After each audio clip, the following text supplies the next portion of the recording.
CHAPTER IV of North and South by Elizabeth Gaskell. This recording is in the public domain. CHAPTER IV Doubts and Difficulties. Cast me upon some naked shore, where I may track Only the print of some sad wreck.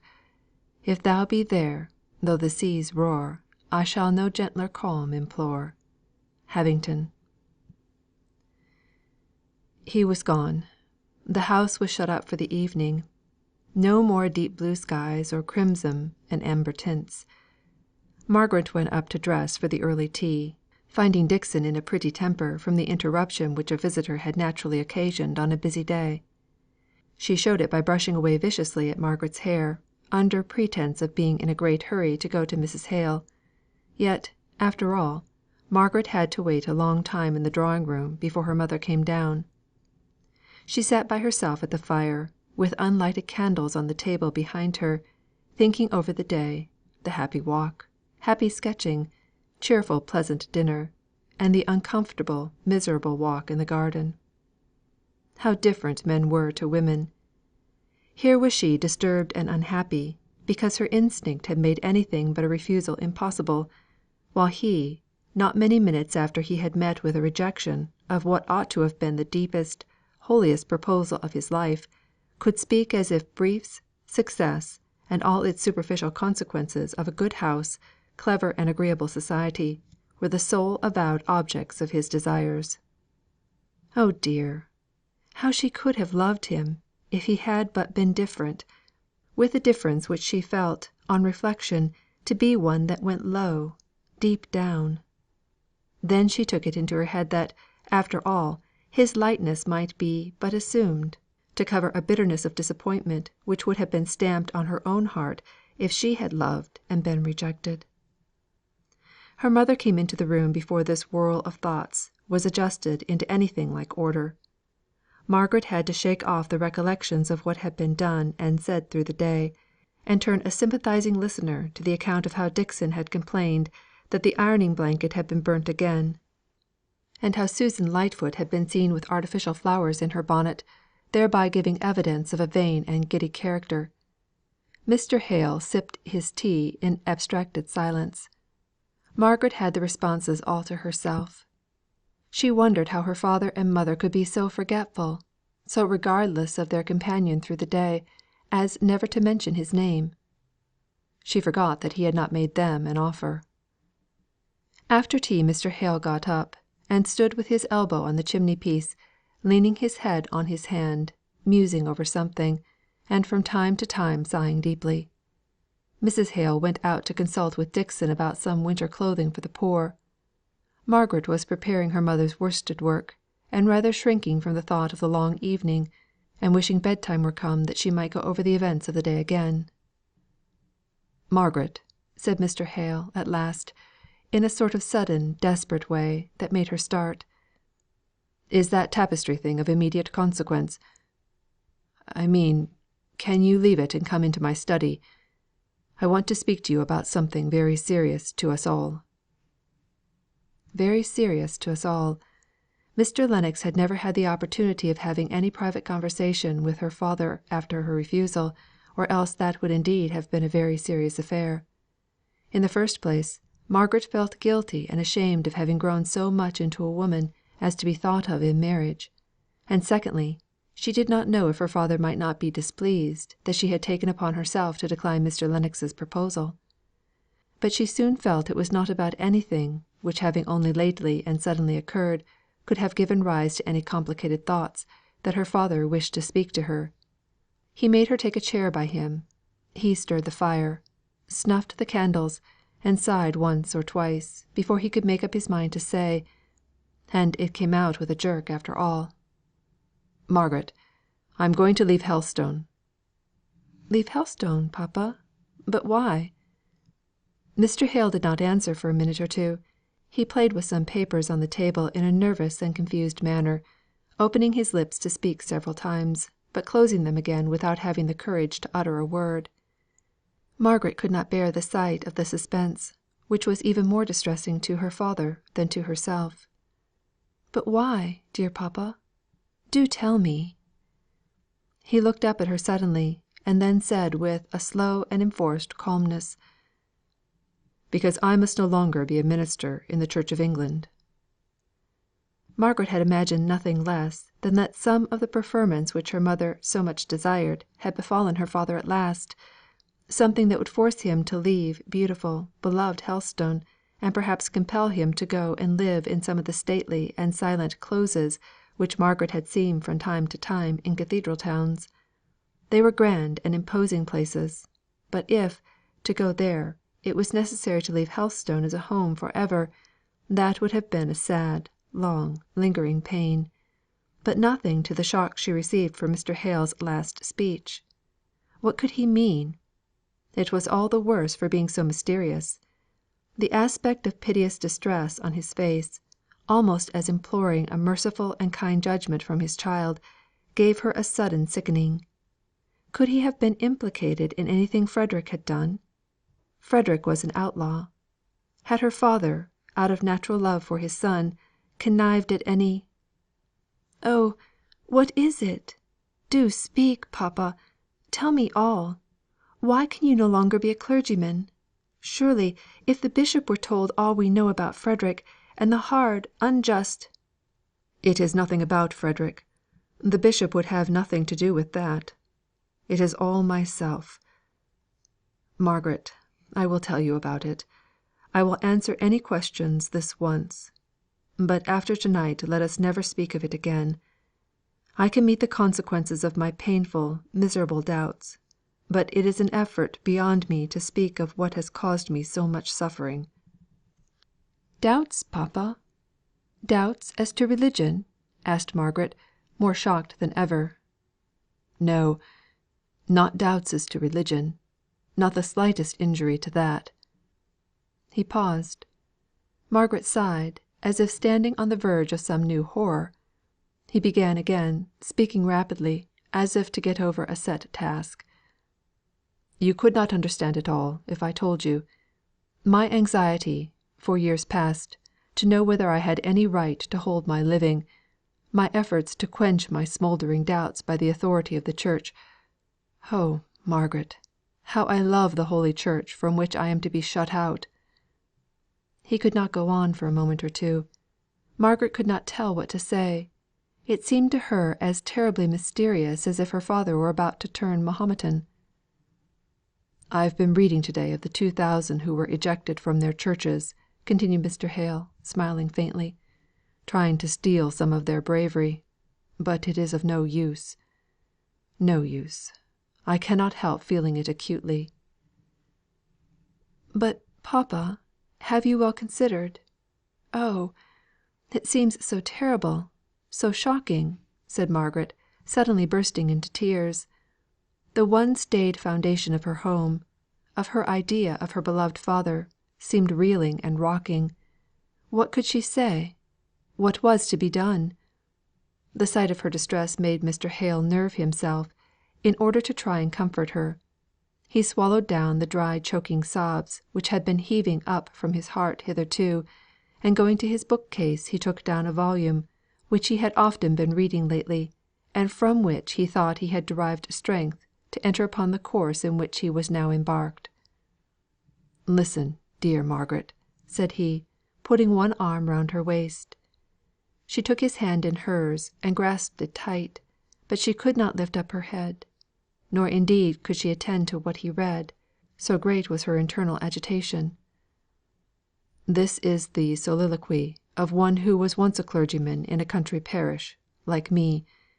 It was written by a Mr. Oldfield, minister of Carsington, in Derbyshire, 160 years ago, or more. His trials are over. He fought the good fight." These last two sentences he spoke low, as if to himself. Then he read aloud: "Whence thou canst no longer continue in thy work without dishonour to God, discredit to religion, foregoing thy integrity, wounding conscience, spoiling thy peace, and hazarding the loss of thy salvation; in a word, when the conditions upon which thou must continue, if thou wilt continue, in thy employments are sinful, and unwarranted by the word of God, thou mayest, yea, thou must believe that God will turn thy very silence, suspension, deprivation, and laying aside, to His glory, and the advancement of the Gospel's interest. When God will not use thee in one kind, yet He will in another. A soul that desires to serve and honour Him shall never want opportunity to do it, nor must thou so limit the Holy One of Israel as to think He hath but one way in which He can glorify Himself by thee. He can do it by thy silence as well as by thy preaching, thy laying aside as well as thy continuance in thy work. It is not pretence of doing God the greatest service, or performing the weightiest duty, that will excuse the least sin, though that sin capacitated or gave us opportunity for doing that duty. Thou wilt have little thanks, O my soul, if, when thou art charged with corrupting God's worship, falsifying thy vows, thou pretendest a necessity for it in order to a continuance in the ministry."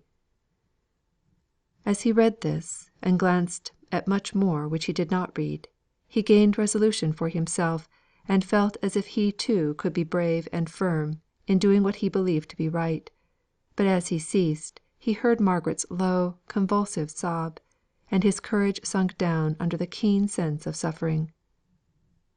"Margaret, dear," said he, drawing her close, "think of the early martyrs. Think of the thousands who have suffered." "But, father," said she, suddenly lifting up her flushed, tear wet face, "the early martyrs suffered for the truth, while you oh dear, dear papa!" "I suffer for conscience' sake, my child," said he, with a dignity that was only tremulous from the acute sensitiveness of his character. "I must do what my conscience bids. I have borne long with self reproach that would have roused any mind less torpid and cowardly than mine." He shook his head as he went on. "Your poor mother's fond wish, gratified at last in the mocking way in which over fond wishes are too often fulfilled, Sodom apples as they are, has brought on this crisis, for which I ought to be, and I hope I am, thankful. It is not a month since the bishop offered me another living. If I had accepted it, I should have had to make a fresh declaration of conformity to the liturgy at my institution. Margaret, I tried to do it. I tried to content myself with simply refusing the additional preferment, and stopping quietly here, strangling my conscience now, as I had strained it before. God forgive me." He rose and walked up and down the room, speaking low words of self reproach and humiliation, of which Margaret was thankful to hear but few. At last he said: "Margaret, I return to the old sad burden. We must leave Helstone." "Yes, I see. But when?" "I have written to the bishop. I dare say I have told you so, but I forgot things just now," said Mr. Hale, collapsing into his depressed manner as soon as he came to talk of hard matter of fact details, "informing him of my intention to resign this vicarage. He has been most kind. He has used arguments and expostulations all in vain, in vain. They are but what I tried upon myself, without avail.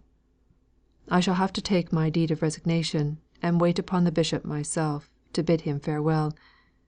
That will be a trial; but worse, far worse, will be the parting from my dear people. There is a curate appointed to read prayers, a Mr. Brown. He will come to stay with us to morrow. Next Sunday I preach my farewell sermon." Was it to be so sudden then, thought Margaret? And yet perhaps it was as well. Lingering would only add stings to the pain. It was better to be stunned into numbness by hearing of all these arrangements, which seemed to be nearly completed before she had been told.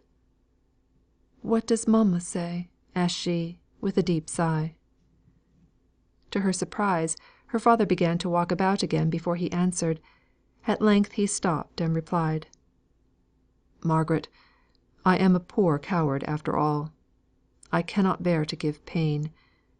I know so well your mother's married life has not been all she hoped, all she had a right to expect; and this will be such a blow to her, that I have never had the heart the power to tell her.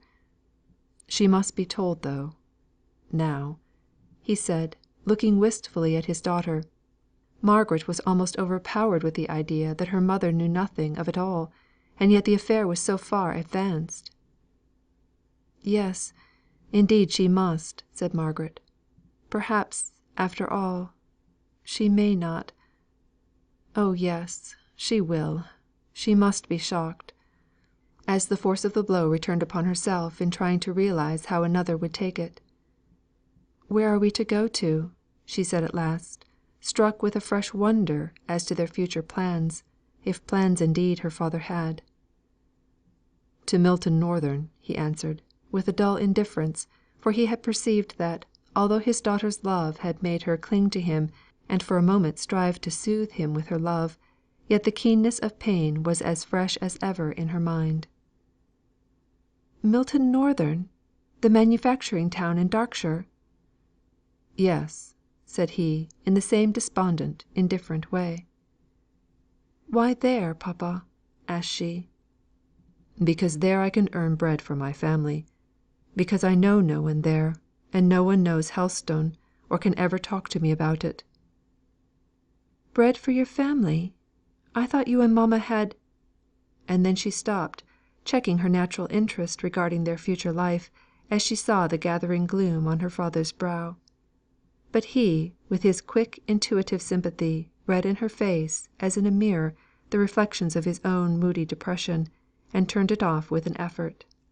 "You shall be told all, Margaret. Only help me to tell your mother. I think I could do anything but that. The idea of her distress turns me sick with dread. If I tell you all, perhaps you could break it to her to morrow.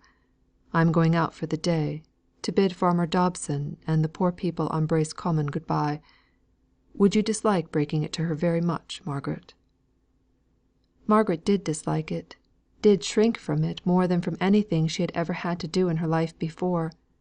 She could not speak, all at once. Her father said: "You dislike it very much, don't you, Margaret?" Then she conquered herself, and said, with a bright strong look on her face: "It is a painful thing, but it must be done, and I will do it as well as ever I can. You must have many painful things to do." Mr. Hale shook his head despondingly. He pressed her hand in token of gratitude. Margaret was nearly upset again into a burst of crying. To turn her thoughts, she said: "Now tell me, papa, what our plans are.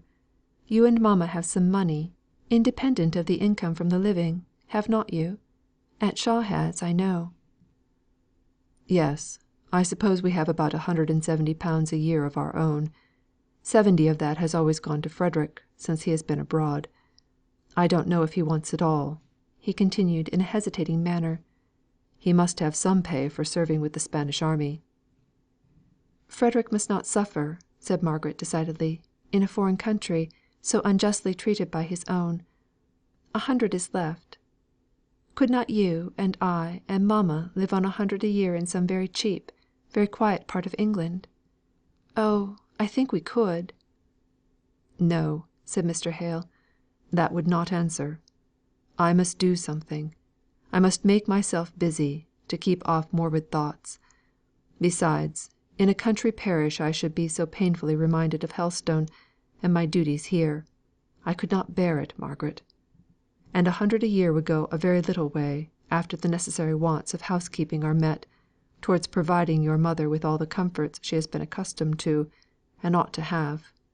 No, we must go to Milton. That is settled.